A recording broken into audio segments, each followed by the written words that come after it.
তো বাংলা ভাষায় আপনি রায় লিখতে না পারলে আপনি বিচারপতি হচ্ছেন কেন? আপনি পদত্যাগ করেন।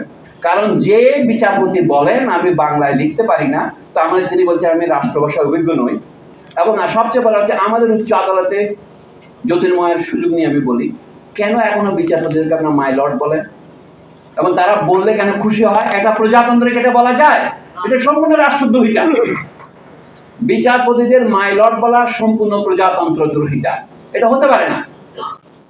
আশ্চর্য, মার্কিন দেশের বিচারপতিদের কি বলে? Mister chief justice, mister justice. আপনি বলেন বিচারপতি সাহেব, বিচারক সাহেব। কিন্তু তা না বলে আপনি বলছেন আমরা ওকালতি করছি মামলা জেতার জন্য, আপনি তো বেঞ্চের কথা বললেন, আপনি এটা বন্ধ করেন। আমি মনে করি বিচারক নিয়োগের যে যোগ্যতা আছে আমাদের সংবিধানের যে ধারায় ক খ গ, গতে বলা হচ্ছে অন্য যে কোনো যোগ্যতা প্রয়োজন বলে রাষ্ট্র ঘোষণা করবে। সেটা কি? তাকে অন্তত দেশের যেটা রাষ্ট্রভাষা সেটা জানতে হবে। আমাদের বন্ধু রুবায়েত ফরদৌস বলে রাষ্ট্রভাষা বাংলাদেশের 45টা করতে হবে। আমিও 45 আর 90টা করেন, আমার কোনো আপত্তি নেই। কিন্তু বাংলাও তো একটা রাষ্ট্রভাষা হবে। কথায় কথায় বললাম আমাদের দেশে বলে কি উকিল খুব বেশি হয়েছে? কয়টা উকিল আছে দেশে? অত 2 লাখ হবে বেশি বাড়িয়ে বললে, আমার কোনো সংখ্যা তো জানা নাই। এটা খুব বেশি নয়, আরো বেশি লোক দরকার আমাদের। আমাদের কত ডাক্তার আছে, কত নার্স আছে, যত চাহিদা সমাজের প্রয়োজন তার চেয়ে বেশি নাই। সুতরাং আমাদের আরো পড়াশোনার সুযোগ আছে। যদি একটা কথাই বলি, যদি আপনি গণতন্ত্রকে শিক্ষা পর্যন্ত নিয়ে যান, তাহলে আপনি বুঝতে পারবেন দুটো জিনিস হবে আপনার। এই যে আজকে আন্দোলনের নেতৃত্বে এখনো আমাদের তথাকথিত অনুন্নত দেশে, উন্নয়নশীল দেশে ছাত্ররা এখনো ভ্যানগার্ডের ভূমিকা পালন করছে। এটা আমরা দেখতে পেলাম। এখন ছাত্ররা যখন জনতার সাথে মিশেছে, তখন দেখা গেল একটা ডিক্টেটরশিপের পরিবর্তন হয়েছে। এমন এই ডিক্টেটরশিপের পরিবর্তনের জন্য আলতাফ পারভেজ এসে হাজির। বুঝতে পারছি আলতাফ পারভেজকে দিতে হবে আবার।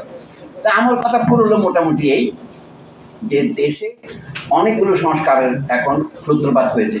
প্রথম সংস্কার যদি আপনি সংবিধান দিয়ে শুরু করেন, এই সংবিধানে যদি একটা জিনিস গ্যারান্টি করেন, মানুষের মৌলিক অধিকারের মধ্যে একটা অধিকার হচ্ছে তার ভোট দিয়ে তার নিজের প্রতিনিধি বা সরকার গঠনের অধিকার। এটা হচ্ছে সুপ্রিম ল, যার নাম সংবিধান। আমরা বলি রাষ্ট্রের 3টি অঙ্গ, একটা হচ্ছে সরকার বা এক্সিকিউটিভ, আরেকটা হচ্ছে পার্লামেন্ট যেটা সরকার গঠনের ভিত্তি, আর হলো বিচার ব্যবস্থা। এই 3টার মধ্যে সম্পর্ক এমন যে একটা আরেকজনকে চেক দেবে। এটা হলো অভ্যন্তরীণ ক্ষমতার বিন্যাস, এটাকে গঠনতন্ত্র বলে। সংবিধান যদি জনগণ না জানে, আপনারা জানেন একটা বিখ্যাত কথা আছে আইনে যে ignorance of law is no defence. আমি আইনটা জানি না, তাহলে আমার তো কবলি লয়ার ধরতে হবে। সংবিধান হবে এমন দলিল যেটা যে কোনো নাগরিক বুঝতে পারবে।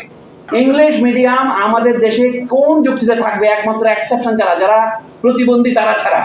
অন্যদের জন্য ইংরেজি মিডিয়াম দরকার কি? আপনি ইংরেজি শিখবেন। ভিয়েতনামের মধ্যে দেশে হাই স্কুলে ইংরেজি পড়ায় না, জাপানে পড়ায় না, কিন্তু জাপানিরা ভিয়েতনামের ব্যবসা খারাপ করছে আমাদের চাইতে না। এটা একটা ব্যাধির মধ্যে পড়ে। ইংরেজি শেখেন, ইংরেজি ভাষা শেখেন। প্রত্যেক দ্বাদশ শ্রেণী পড়া ছাত্রকে 2টি বিদেশি ভাষা শিখতে হবে, আপনি আইন করে দেন।